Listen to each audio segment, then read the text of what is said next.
But the boys have left it up to me, being the manager, and they want you out, and it's already been arranged, and that was the key word, already been arranged, that Ringo would join the band the following Saturday, which was a couple of days afterwards. And that was the bombshell, Mike. There'd been no forewarning, and it left me completely, shell-shocked.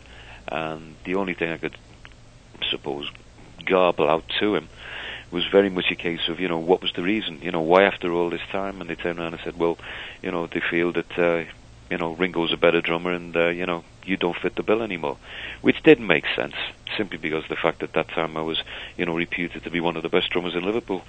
But in view of the fact that, the circumstances, the way it happened, your brain being absolutely shell-shocked, I stumbled out of the office, hoping that it was going to be a nightmare that I was going to wake up from.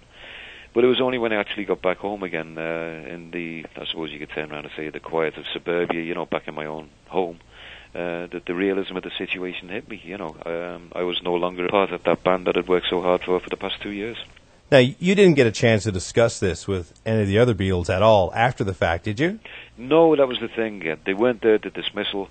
They turned around and said that, they left it up to Brian. He was the manager. He was the one that was going to convey the dirty deed. And, there was no way of actually sort of getting in touch with them and finding out, what the logistics were as we got, behind the dismissal. But you didn't want to call them and say what's up? I think we tried. I mean, to be quite honest, we did. But there was no response from the other end of the phone. Brian Epstein wouldn't come to the phone. The others certainly wouldn't come to the phone. They weren't going to be, they weren't even at the dismissal. George Martin gave his impression of the story, which was like, hang on a minute, it's been taken totally out of context.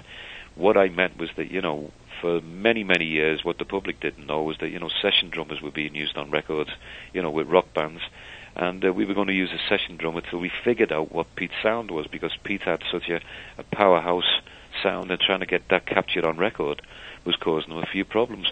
Till they got that sorted out, it was like, we'll use a session drummer, but what happens in studio happens in studio, but do not change the physical lineup, because we know that that's a winning force already. Did you follow the career of the Beatles? I mean, there was no way you couldn't in the 60s, but did you go out and buy the albums and that sort of thing, or was it just too painful? I've always been proud enough to turn around and say that I never had to buy an album, Mike.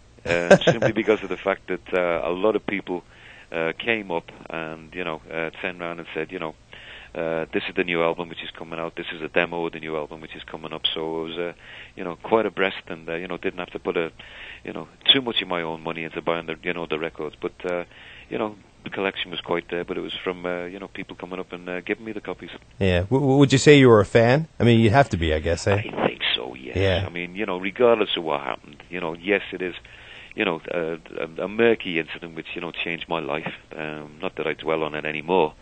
But at that time, yes, I mean, you had respect for them. You'd been privy of being part of that particular band, and, the success that came their way, they'd worked hard for it.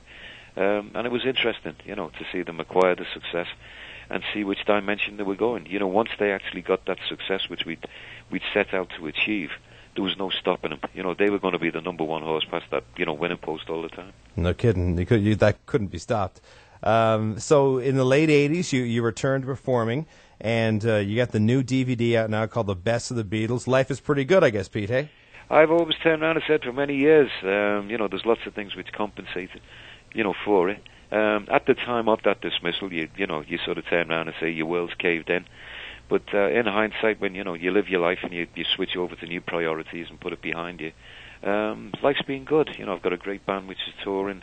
The DVD, Best of the Beatles, is out there getting a lot of good response, setting up new friends, opening new doors for us, still got my health and happiness. And, I feel that I'm the lucky one. I feel that I'm doing okay. There's a lot of great stuff in the DVD, some great stories. Before you go, tell us the one about John Lennon and the nuns.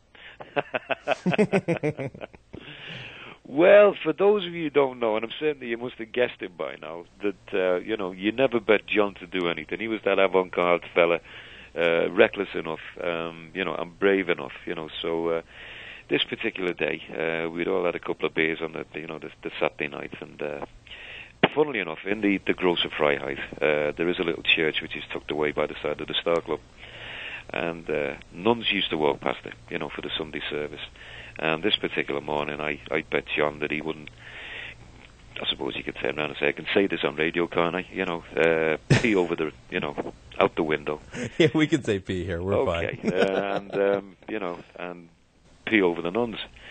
Thinking that he wouldn't do it, right? But lo and behold, he pulled his pecker out and, sprayed the contingency that was walking past down below. And as we turned around and said, it was a little bit like, raindrops keep falling on your head. But, we screamed laughing. We thought it was absolutely hilarious.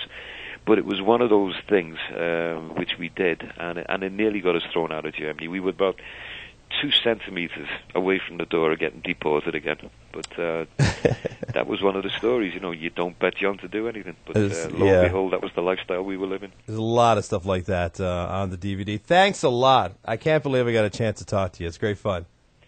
Thanks again, Mike. Bye-bye. Bye-bye.